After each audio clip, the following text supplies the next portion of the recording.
आजही कुठेतरी भाजप वाढावी तशी वाढली नाही असं वाटतं तुम्हाला?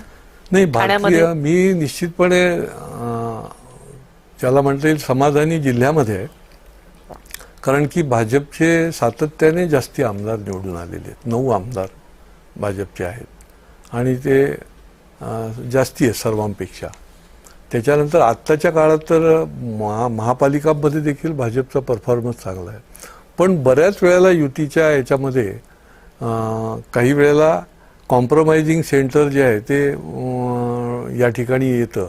जसं मी सांगितलं की लोकसभेची जसं गेलं किंवा महापालिकांमध्ये देखील कल्याणलाही युती झाली आणि ठाण्यालाही युती झाली. त्यामुळे जे लोकांना लढायचं असतं, वाढायचं असतं, त्याला एक कुठेतरी ब्रेक लागतो ना. आता शेवटी व्यापक जेव्हा आपल्याला बघायला लागतं त्यावेळेस कुठल्या तरी ठिकाणी ब्रेक लागला पाहिजे, तो नेमका या ठिकाणी लागतो कधी. त्यामुळे